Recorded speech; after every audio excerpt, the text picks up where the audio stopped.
I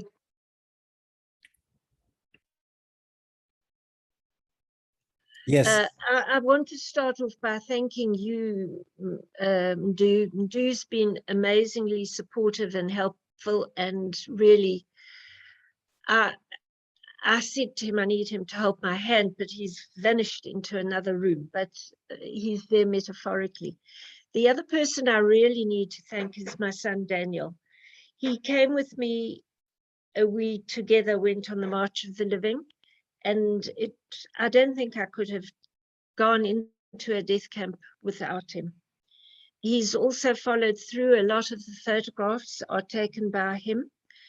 And just generally, whenever I need tech help, as I had this morning when I had a crisis, as I always do when I touch a computer, he was there to help me.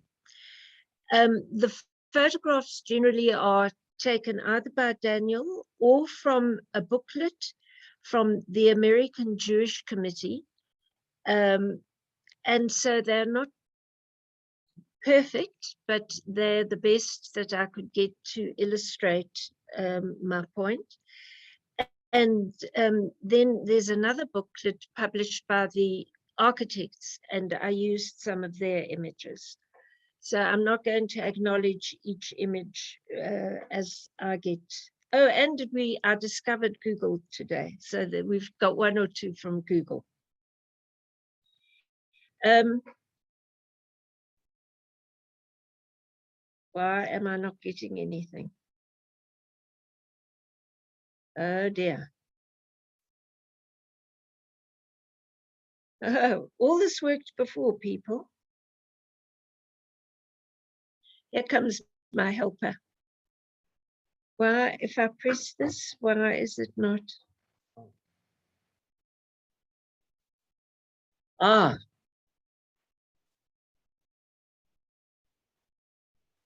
We want the whole screen.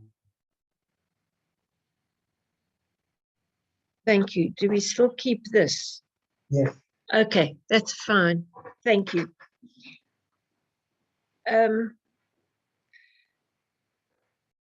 Okay, so Mdu's already told you the theme, and I wanted to start off with this quotation by Miles Lerman, who was the chairperson of the Holocaust Memorial Museum in Washington, who were very instrumental in putting together this whole memorial, which was a joint effort between the American Jewish Committee and the Polish government. It's interesting too that, and I won't dwell on politics, but politics, the political situation between America and Poland was very good at the time and made this whole memorial possible, starting in the early 2002 or 3. It's a very conceptual memorial. It occupies the entire space of the original killing center, about the size of 2 rugby fields. And in this, as I will keep repeating to you, the visitor, the viewer, has to do some work. It's not representational, and I will discuss that in more detail shortly. But Miles Lerman said, "Today I sense their absence more acutely than ever." These were his family who I've written there, who died, but I also sense their presence. And hopefully, as we go through, we will start experiencing that as well. So this map of 1942, if you look at the yellow outline of what Poland looked like at that time in 1942, the brown area will give you an indication of, I was hoping to get a pointer, but unfortunately we don't have one. So I'm going to concentrate on Belzec, which is in the southeast of Poland. And we're going to look at Warsaw, which is a little more north, and Maidanek. Wrong way, sorry. So what I want to start off with is showing you what existed in architecture and memorialization and was very popular at the time of the end of the Second World War. This is well known to many of you who have traveled to Warsaw. It was made by Nathan Rappaport, and it stands on the area that was once the Warsaw Ghetto. It was completely razed after the war, and it's very representational. You can see the heroic expressions in their faces, and particularly their muscular bodies, which of course they would never have looked like as they were fighting, and having lived in the Warsaw Ghetto, they would have been emaciated and not look like that at all. But that was the kind of representational representation popular in memorials. So you see the different characters, the strong hero in the front, the mother with her arm raised overhead in the top left corner as she protects her baby in her arms. And if I go back, just a very interesting side point, those big blocks of granite were cut in Sweden for a German memorial for Hitler's victory. After the war in 1947, when Rappaport was looking for material, he went to the quarry and found those. And this is certainly not to Hitler's victory, but to ours, I suppose. Another sort of Holocaust memorial that is the exact opposite of what we're going to be studying this evening is this one at Maidanek. And I'm going to start with the gates. As you get into Maidanek, which was not only a killing center, but was also a labor camp and a concentration camp, you walk down some steps and then up again, and you have to pass through these gates. These gates, again, are far more abstract, and their material tells you of the harshness and the ruggedness of the steel that makes them. You walk further forward to this huge sculpture, which is not representational and not naturalistic as the Rappaport was. It dwarfs the viewer. You can see the people are small. It's also very unstable. It stands on two pillars through which you can look down into the camp itself. Sorry, I keep going the wrong way. This is a very frightening part of Maidanek camp. It's called the Dome. And as you see, you walk up to it, and there's that circular abstract piece of stone that's full of holes, talking about loss and brokenness. But what it does, this dome, is in the lower part, it houses all the ashes of the people who were murdered there and then burnt in the crematorium. And when you stand, and you can stand at the side, you can see about 3/4, there's I keep wanting to point to you. There's a little bunch of a wreath left. They're at the ashes, and when you stand and look, if there's a wind, the ashes rise and actually you can see them and feel them, which is a very disturbing experience. I've shown you those two just as an example of the sort of standard memorial. But now we're going to move on to the site of the Belzec killing center. As I said to you, it was the size of two approximately rugby fields, and it was built largely by Jewish labor and Roma and Sinti labor, and it operated only for 10 months. And in those 10 months, they killed 500,000 people. People were brought into Belgium, taken off the train, gassed, and buried.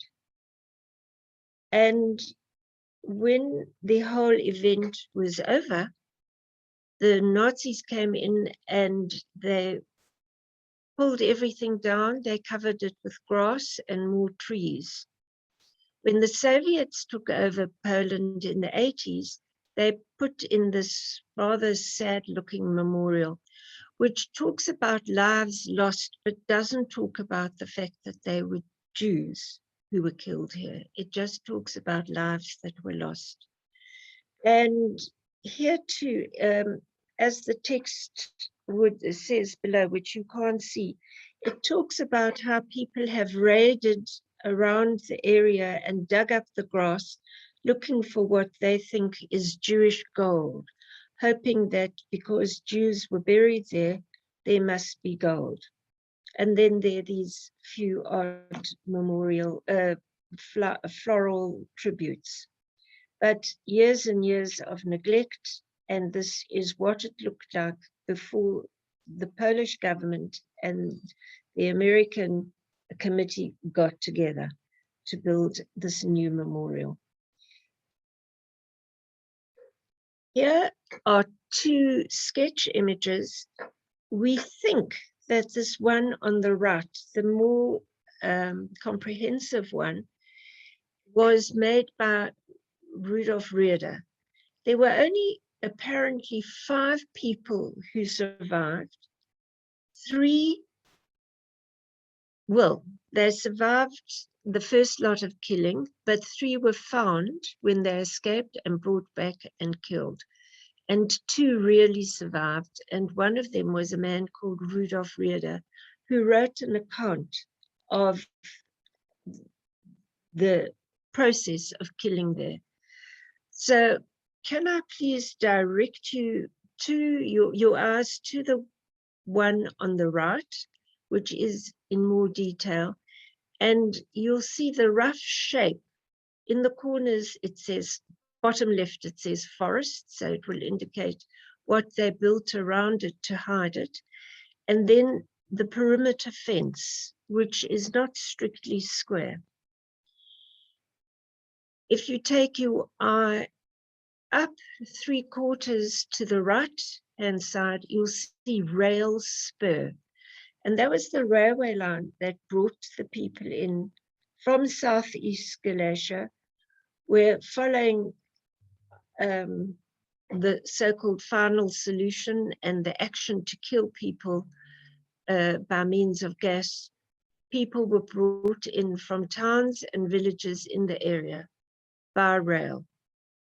And we will also go into more detail when we look at the memorial. The chamber, as your eye goes down, you'll see 6 gas chambers. So the people came off the railway spur and directly into rooms. You'll see a little lower, barracks, where women's heads were shaved. And the men and women were obviously separated. And the same story as those of you who know and I'm sure most of you tonight are familiar with the narrative. They were told they were going to have a shower. There was some music playing for some events, not every day, and big vases of flowers to say that this was the way, and you see the passage that led to the gas chambers.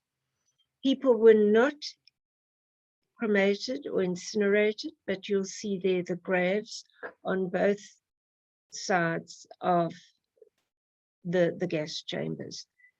If you look to the left of the screen, you'll see the barracks for the Askaris. Those were mostly Ukrainians who helped the few Jews. And what usually happened, 50 Jews were kept from each transports once a month. And they did most of the work of getting people into the chambers and then the horrible work of getting them out and into the graves. But they were assisted by the Ukrainians. This isn't actually Auschwitz, sorry, Belzec, but it's an example of the kind of railway station, also taken from a book, and you can see the line where the 2 pages pass through. But why I included it is these railway stations of places like Belzec or this particular one were very small, modest places. But the important thing are the railway lines, which you can see in before. And these railway lines were ubiquitous right through Poland. Right. Now we look at the memorial. If you can picture in your mind what you have just seen, you actually have to turn it around, because if you take your eyes to the bottom of the screen, you will see a long white line.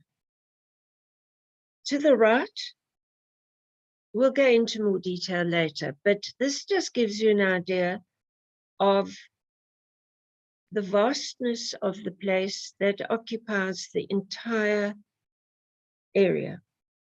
The darker areas are where spending 2 years to find the burial pits where the people were buried are seen here in the darker shades. The others, the lighter shades, are part of the architectural work. You'll get a better essence, a feeling of it, but I wanted you just to get an idea of what we are looking at, and I will show you this image again. This is the, just take you back right in the front, the very, very bottom, peeping out in the bottom left corner of this image is a road. Behind that, a wall, which screens the Belzec memorial from the street. And you can see 2 cars. There's a red one and a white one on either side of a driveway. And you enter through a gate between those 2 parked cars. And on the gate, in 3 languages, Polish, Hebrew, and English, it reads, "This is the site of the slaughter of about 500,000 victims of the Belzec death camp for the murder of Jews who were killed between February and December of 1942 by Nazi Germany." There's a quotation here from Job. "Earth, do not cover my blood. Let there be no resting place for my outcry." And we will confront that strong cry. He says, Job says, earth doesn't cry, but I feel Job cries. That war which we've just seen is now in the distance at the just before the background of this image, and you can see the gap in the wall where you would enter into the memorial. And this is now at the other end of the memorial, and it gives you a picture of the town of Belzec. And I wanted to include this for quite a number of reasons. One, to show you the materials which are very, very important throughout this memorial. There are very few materials used, but there are these tangled, rusted steel wires into cement, fixed into cement, which is the second material, and then this vast expanse of industrial slag taken from furnaces. It's completely sterile. It's man-made material. And the architects, there were 3 architects, but the lead architect was a man called Soligar, Andres Soligar. And he was the spokesman for the architects who won the commission to build the memorial. He kept talking about the importance of few materials, but the infertile nature of them, and that nothing lived. But you'll see what architects hope for doesn't always happen. And one other reason I chose for you to see this is the fact that many German people, Polish people, people who supported the Nazis, said we didn't know what was happening. And for South Africans and apartheid, that rings true for lots of us. Of course, they knew what was happening. The street to the town is very nearby, and people would have known exactly what was going on with the trains coming in all the time. Now we're back down, and I again want to show you the materials. So here's the industrial slag, which hides and conceals the bodies. So the process was, when they started exploring the area to see where the people were buried, they realized that it would be a sacred place. It's not a cemetery, although the bodies were there, because the people were not halachically buried, and they can't separate who they were or who any of the 500,000 people were, but they were all given the sacredness of a safe burial. So there are many layers. Here you can't see the dark areas, but those dark areas have different kinds of industrial, chemical layers of cloth and different chemical properties in the soil to protect those places where the burial pits are. They're the twisted steel, which I think speak for themselves. And in front, the pale concrete is a pathway. And those pathways you will see again when I show you the aerial view. And on the names there written in Hebrew, Polish, are the names of the towns from which those 500 people came. So although I talked about it being conceptual, and it certainly is, because you have to do a lot of thinking. Why is it so desolate? Why is this wire so twisted? Why is it not organized? Why are there no people represented? Those are the questions the viewer has to ask. It does have a narrative structure, and although you've got to do lots of the thinking, you do have the benefit of texts throughout. One more thing I wanted to show you now. I don't know if your screen is hidden. I've got pictures of all of you on our right, but you can see the between where the steel is embedded into the ground and the letters on the pavement. I want you to notice the height. It's very low. If I stood there, it would just be over my ankle. And I want you please to remember that, because we're going to see what happens. So here we go again. Here's the aerial site again, the dark patches, which show where people are buried. Although the architects did not want greenery in it at all, the commissioning parties and the Polish government representative wanted to keep some green in. And then there was another problem, which Robert Kowalik, the man who looked after the property, he was the curator, and I've gone blank on, he was in charge of the whole memorial. He said that they had a huge problem, that the wind was bringing weeds into the blackened, sterile slag, and they had to have large teams digging it out all the time.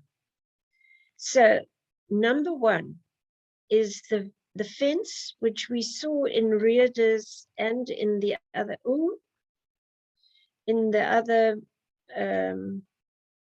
drawings.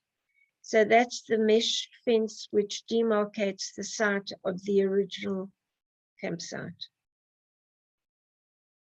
Then 2 is a parking area without 2 cars, and the entry point just where I showed you those 3, the detailing on the wall and the inscription.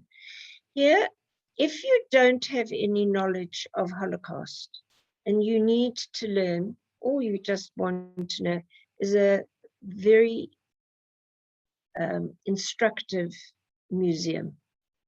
And they're very low. And they mark the line of the railway. So the railway entered the camp about here. It traveled along, my cursor is taking you to this point here where people got off. So it's the map I showed you, but turned around. And we're going to look at these places, the ramp monument. We're going to look at this crossing point, which is really, I've lost my cursor.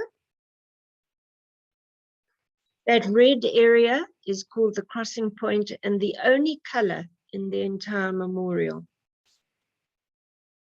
Then there are pathways. 7 you'll see is a pathway which goes all the way around the camp, and that's the part I showed you where the names were written down of the towns, and the towns are on those pathways all the time. Oh, Barbara. Sorry. People were taken off the train here at 5 and were led to the barracks where the women had their head shaved. Everybody was undressed, and they walked down this path at 6, which was the crossing between life and death. So to the foreground of 6 was life. Once you walked down this long path from 6 to 9, which was called the Schlag, or the tube, that took you to the gas chambers. We'll end up at the memorial wall. I've explained the darkened areas and the trees. So here we are at the ramp memorial, and this is where the people would have been pushed off the train, the trains and the carriages. The memorial, the sculpture, which is you need to look very carefully, is made of railway tracks, which were actually taken from old railway tracks, tracks taken from the railway lines, and they're covered with gravel. And the shape, this oblong shape, is evocative. And this is when you have to start doing your work as the viewer. The viewer has to come as he is and say, why is it this shape? Well, for me, it spoke of a carriage. It looked very much like those bleak carriages which brought the people from their towns and villages. The gravel represents the gravel between the railway lines. It could also, some people suggest it could be a coffin. Behind this memorial is a poem, and it wasn't written specially for Belzec, but it's a very beautiful poem written by a man called, an Israeli called Dan Pages or Pagas. And it's called, and everything is in lowercase, except the names of the people who I will read to you. And it's called Written in Pencil in a Sealed Railway Car. And hence I see this as the sealed railway car with no windows, and nothing to sustain the people on their ride there. And this is the poem. Here in this carload, I, Eve with my son Abel. If you see my older boy Cain, the son of man, tell him that I, and that's how it ends. So it's very truncated and abrupt ending to the poem, and it conveys deep personal loss of Eve, her loss of her children's life cut so short, which is for me indexical of the whole memorial. It's talking about life cut short, 500,000 lives cut short. For no other reason but these people were born Jewish. It's the memorial, I think, is very simple visually, as is this poem. It's simple but very eloquent. In only 23 words, she conveys to you her enormous loss of her son and her husband, who are no longer there. But it also prefigures her loss, the loss of her life, and that she won't be there. The fact that it was written in pencil talks about something hurriedly scribbled on the wall of the carriage. And Eve then is a witness to this death, but she will not be present because she will be killed. And that's what we become as we walk through this memorial. We are witness to the horror of the destruction of these people's lives, the victims' lives. And we're not present, and she is not present. So as you go through the memorial, you are very conscious of the absence of people, the absence of visual imagery of life or figures, but it is the sterile, barren, dark, almost like a moonscape, except for this crossing that I told you about, which is between life and death. Here's another view of, and on this crossing, also taken from the book, so it's not that clear, but the Magen David is scratched, and there's several additions, there's several scratchings on the surface here.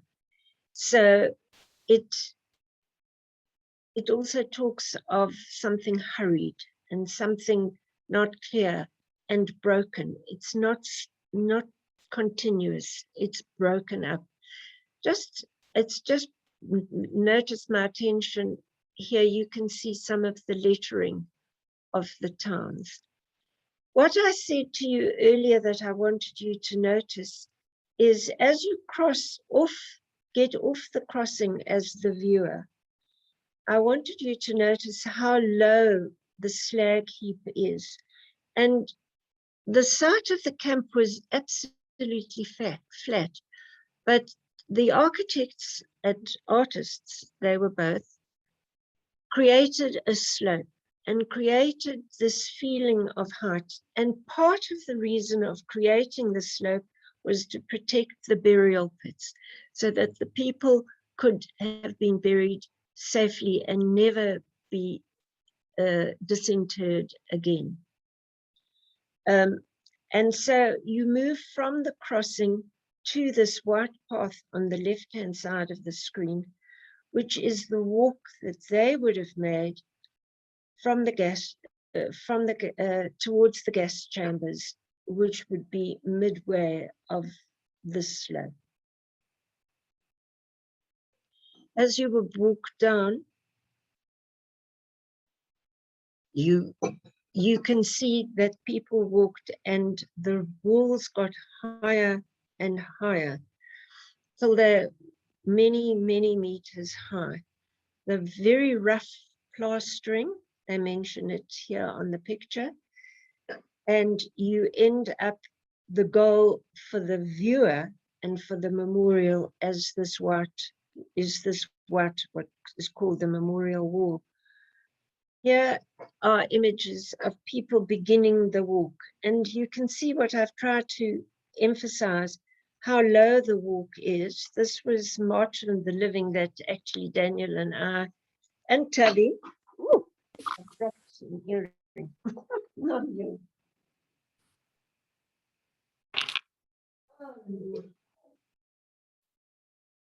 Sorry, people. We did this together. The walk.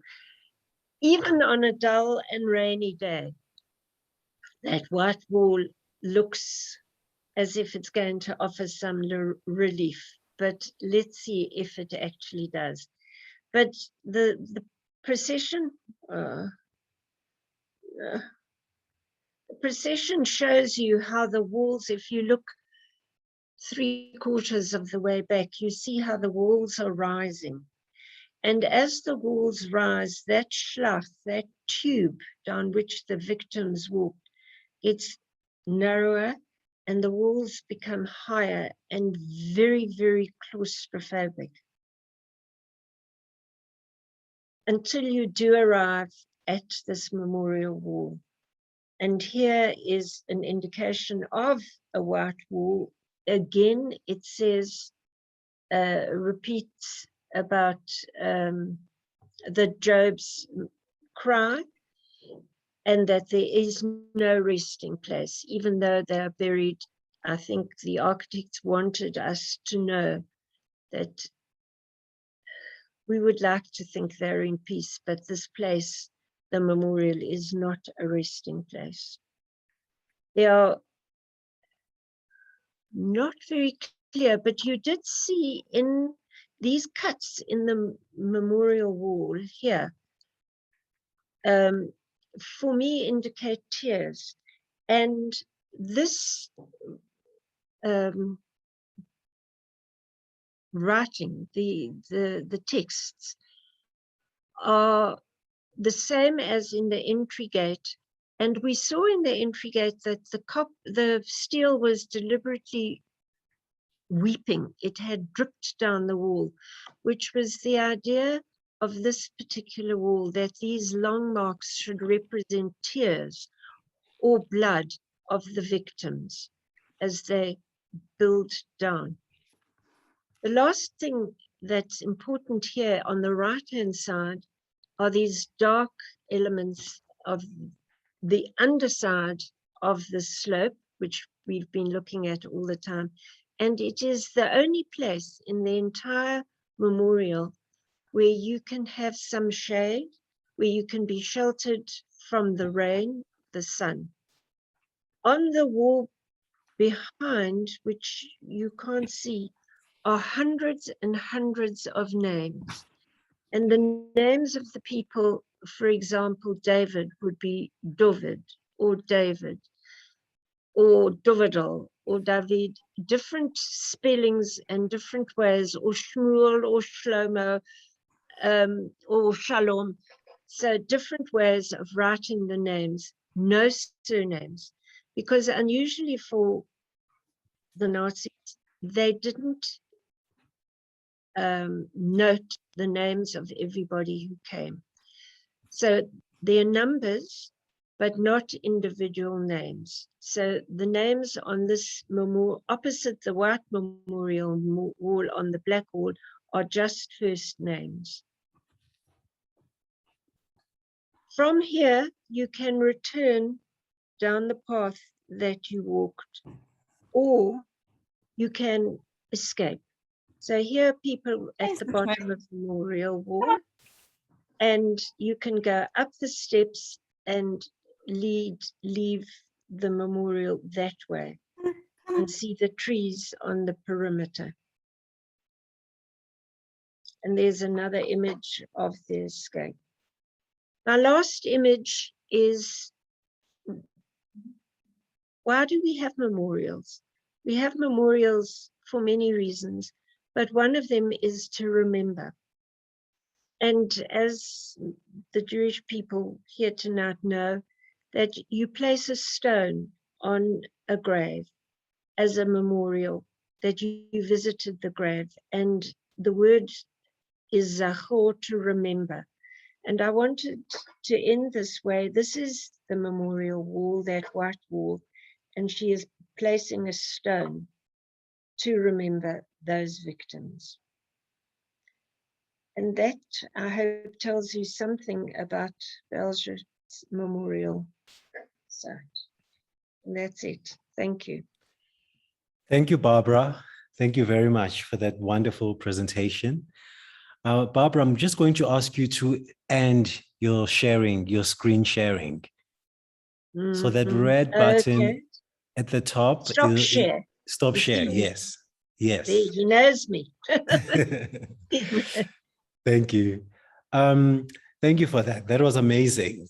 The way you took us through that journey, through the photographs, but also through your personal reflections. And so my very first question, while I'm sure people are going to be posting their questions very soon, but my very first, in fact, there are two questions, is how did you become interested in Belzec in particular? What made you become so passionate and so interested in this particular killing center? And then the second question is, when you are at the center, can you describe the emotion that you are feeling as you are going through? What kind of an emotion are you feeling as you, Barbara, going through that center physically? Actually, that is for me an interesting question, because I was so shocked doing this whole Polish tour, going through Poland, going through towns where you saw where people had lived and were no longer living, and going through these memorial sites. When I went into Maidanek, into a gas chamber, I couldn't believe that I, Barbara, would be standing in a gas chamber. It actually saved my life. I mean, I think I'm not saying this tritely, I'm saying it extremely honestly. My life took a different turn after I came back from this tour to Poland. And I quite frankly didn't know quite how to deal with the experience, and particularly Belzec, because Belzec was so beautiful. Now, Adorno wrote that after the Holocaust, there was no space for art, but somehow he admitted he was wrong. This memorial camp site is beautiful. It's very striking, and it's very strongly emotional. And I didn't know what I was going to do with this experience. And I spent over a year studying Belzec. I was very, very lucky that my daughter lives in Washington, and so I could go very frequently over the next few years to the Holocaust Museum, Memorial Museum, and the people in the library there and the people I met were amazing. And I had wonderful resources. There is very little written in English. Mine's one of the few academic works on Belzec. And so it was as primary as research could be. But that helped me. That helped me cope, that I could, and here I am doing this, and hopefully talking to you and hoping you will get some of the message that has given me this passion. It's given all of us who work here the passion that we have to talk about this. We have to remember these victims, but we have to make sure that, that trite phrase about never again, because never again did happen and will happen again. But we have to teach about the injustice, the rights, the human rights that were taken away from people, the lives that were taken away from people. And it's our duty, and particularly older people like myself, we have to pass on this message. And that's why I work here, and that's why I want to be in the education team. So it's just a long answer to a short question. I was very, very, very moved by going there. Thank you, Barbara. I'm going to ask so Tali Nate, because we're such a small audience, so I'm going to ask Tali to unmute herself so that she can ask a question. So Tali. Thank you, Mdu. Thank you, Barbara. Wow, your research is so important. As you said, so few articles and books are written about Belzec, and your look on the artistic side and architectural side of the memorial is so important. I hope Rene will also share, because Rene and me were there in 2000 before the memorial, but maybe Rene, you will share a little bit after me. So few observations and then a question. I was lucky with my family, with my mother, with my brother and others to be at the opening of the memorial in 2004, in June 2004, and listen to Miles Lerman speak, you know, which you quoted, and it's very, very moving. I must say that it influenced me tremendously in creating our museum, because, and I'll give just two examples. The one is, of course, the poem that also is in our reflection garden. And the other thing is the names that Barbara spoke about, that is also in our memorial wall, you know, with the names. But also the museum that Barbara didn't have time to go into, but the museum is amazing because it is with windows. And when I saw that, the light and the windows speaking to this horrific history, it confirmed, you know, in my mind later on that our museum also needs to be, you know, with windows and with that. So just sort of wanted to make those connections for all of us, because all of us work basically at the center, and or most of us are working in the center, and the connections to Belzec, not to Auschwitz, to Belzec are very, very strong. Of course, the personal connection, because my grandmother and all the family was killed in Belzec, and actually one of the places around the memorial that Barbara spoke about is the town of Novi Targ, where my family came from. So lots of connections, very, very moving site. And as Barbara told us, really thought-provoking, thought and detailed orientated memorial. By the way, in the opening of the memorial, all the villagers of Belzec came. I still have pictures of that. All the villagers were there. And it was 2004, just a few years after the fall of communism. You know, it's Eastern Poland. Many of them were wearing those suits still, you know, from the Russian style suits. I remember that it was very moving to see these villagers, these farmers, as part of the ceremony, and also the bishops and all the religious leadership was there as well. Now a question, two questions, Barbara. Daniel was with you and he was a young man then. How was his impression as a young person, a young South African from Belzec? That is number one. And number two, in that tour, you also went to a place like Auschwitz or Maidanek, but let's talk about Auschwitz and Maidanek that has actual remains. They have actual gas chambers or, you know, barracks and so on. Belzec, of course, was destroyed, so you had nothing. For you personally, what was the difference between the two types of memorials, personally, emotionally? So these are my questions, Daniel, and the two types of memorials. Thank you. Okay, can I briefly answer the second one first? And Daniel, can we ask him to speak for himself? He's here. So Daniel, do you want to just answer? Okay, well, I'll start with a bit of humor because I like humor.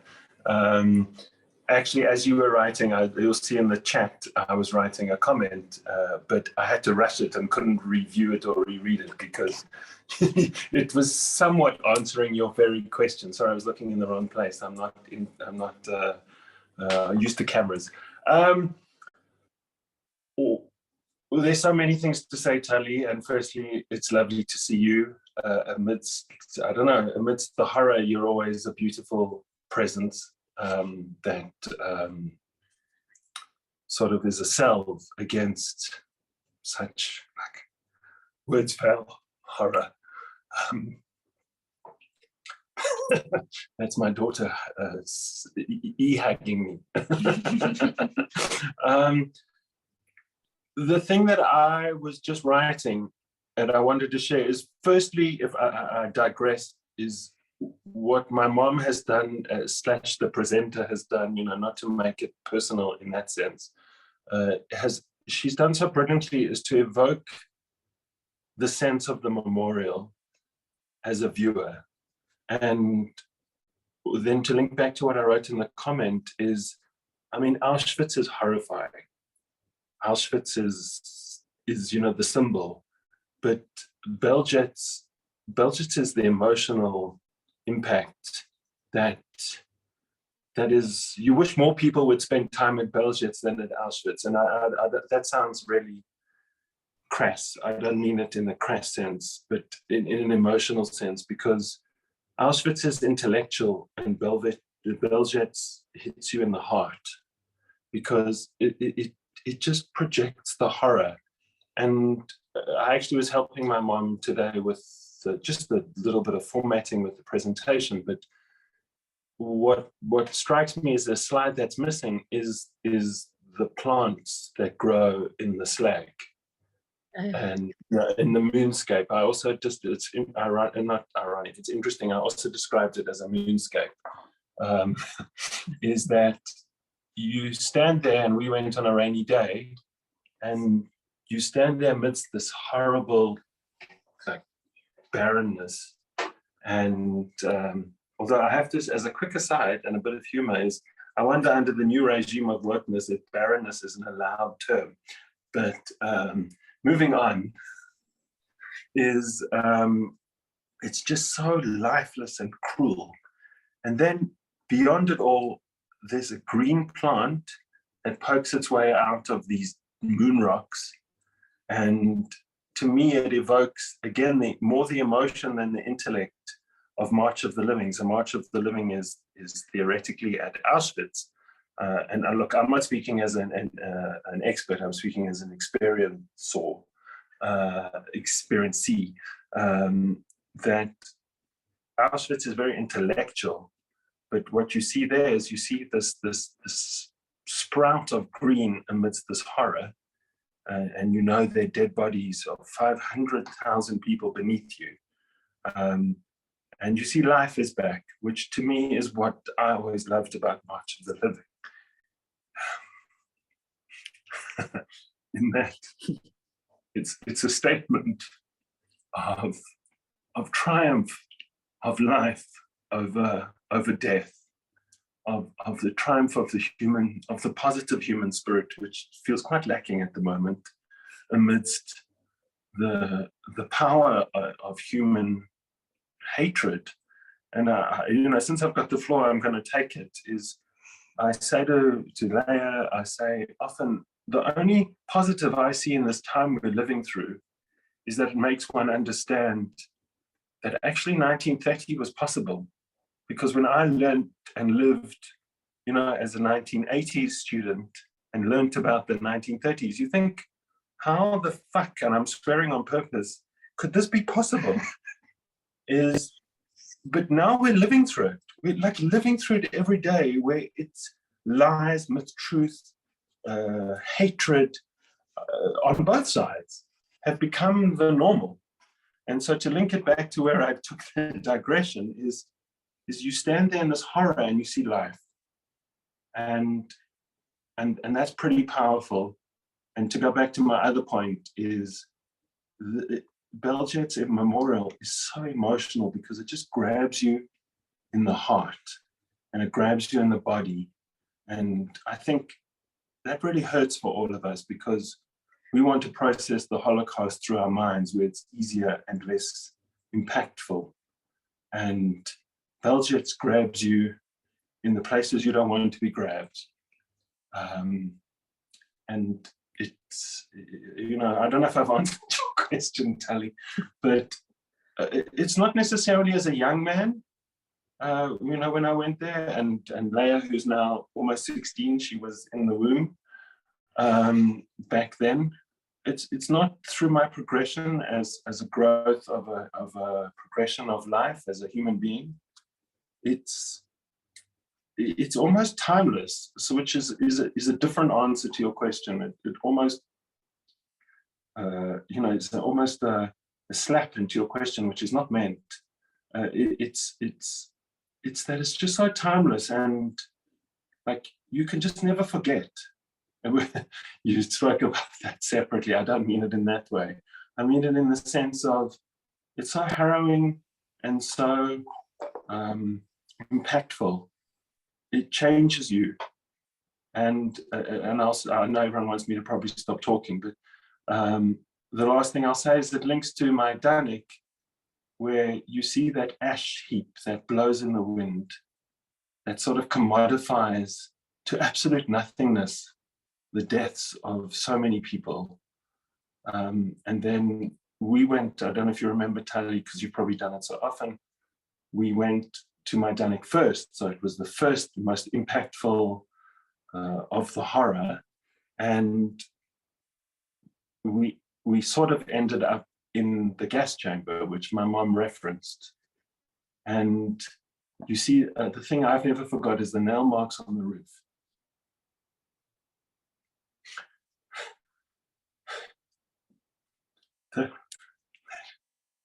That industrialized nation can make a human being so terrified that they scratch their hands on the roof to try and escape against a hope against hope is a horror you can never know. And like I was listening to The Economist today about Nigeria, and it's like nothing changes, no one cares, but people do care. And memorializing this and learning it and making an impact on a 30-year-old's life so that they remember it when they are 47 is deep. And I don't know if I've gone off track and just stolen the floor, but that's my answer. I don't think I need to say a word. I think he's spoken for me in the comparison, and thank you, Daniel. That's how I managed to cope with the March of the Living. Thank you. And then Renee, maybe Renee would like to say something. Well, first of all, I want to thank you, Barbara. That was really, really emotive. It touched the spot, and thank you very much. You've obviously put a huge amount of work into this, and I'm very happy to meet your son, because I can see traits of you in him, and I think he's someone you can really be proud of. But I think what Dan has said really speaks to the importance of these memorials and how valuable they are. They are invaluable. And that seeing it and being there got to his heart, got to his feelings, which is such a challenge when you do work like this, especially with young people who just don't, it just doesn't resonate with them in a textbook or at school. But when you actually go there, and I think, Dan, I don't know how old he was at the time, but certainly seems to have had a profound impact on him. Belzec to me is also very special. As Tully mentioned, I went with Tully and a group of us on the March of the Living when Belzec was really a dump. It was just a rubbish heap, and there was nothing there. And we went in there, we were in our blue jackets, and there were so many fleas and insects flying around that we all had to close our bonnets because they were biting us everywhere. And we all spoke about how we almost felt like the souls were flying around there. It was terrible and filthy. We did try to do a superficial bit of a cleanup. But I then went back a few years later with the Australian delegation, and I could not believe the transformation. Belzec is such a physically powerful memorial. And I felt that from there being nothing there, this memorial just said it all. Out of nothing came everything. It's a very, very powerful memorial. And I agree with Dan that it does hit you in the gut and in your heart. It really does. There was a room on the side, I don't know what they call it. We all stood in this room, a concrete room. I think it's got a special name. They put off all the lights, and they had a cousin with us who lit one candle in this dark. And he sang "Ani my men and Sepa Kaddish." And it's something I've never forgotten. So I was very happy to hear from Dan, because it just reinforces what I think we all believe in, that memorialization to enhance and remember is just an invaluable tool and needs to be exploited as much as possible. So thank you very much for your presentation. Thank you. Thank you for that. Thank you, Renee. Barbara, would you like to respond in any way to? I'm very moved by Renee and Tully and Dan's comments. So thank you. I think they've rounded everything off well. And thank you for acknowledging, because it has been a very, very important, almost rite of passage for me. So thank you. And thank you for giving me the opportunity to share it. As we close, are there any more questions?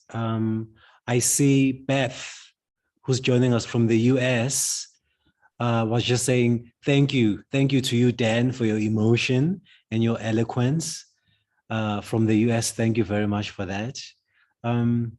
So in the closing moments of this discussion, maybe someone else will want to ask a question or have a comment.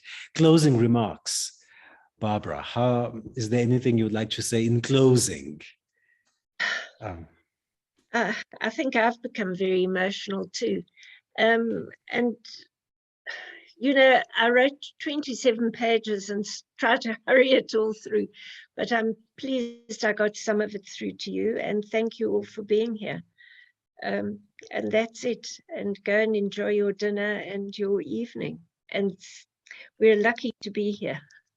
We really are. Yes. Fran wants to, in closing, Fran, I think, has a question or has a comment. So I'm going to ask Fran to unmute. Please unmute yourself and please ask your question. So I'm very glad I'm not in the speaker's seat, because I think it's hard enough to talk about any of these issues in the best of circumstances. And I think to my mother and my brother together, put together in incredibly complex intellectual and emotional terms, the need to bring all our senses, all our tools, all our best instincts to be the march of the living, and be the march of the living with sort of meaning in terms of honoring the dead, not letting their blood settle, if that was the Job quote, using the kind of intellectual tools Barbara used from art history, from architectural history, and so on, to understand how we can memorialize in the most meaningful ways, not just that we must, but how we must. But also never forgetting our hearts, as they both did. So I'm very honored to have been a part of this transcontinental academic, family, professional, personal conversation.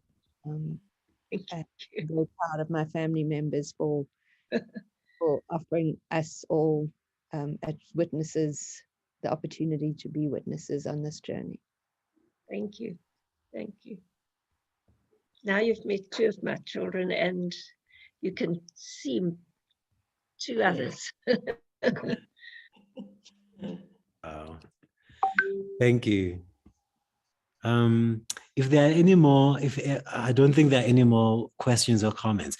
So, Barbara, thank you. So on behalf of the Johannesburg Holocaust and Genocide Centre and our volunteers and our staff and our supporters, thank you very much for this very emotional and fantastic presentation. Thank you. Thank you. Thank you. So everyone, thank you very much. See you next time. Next Tuesday, we have another webinar on the 2nd of November. So please visit our website to get more details and more resources and how you can join our mailing list. So thank you very much. Good night and thank you. Bye-bye. Bye-bye.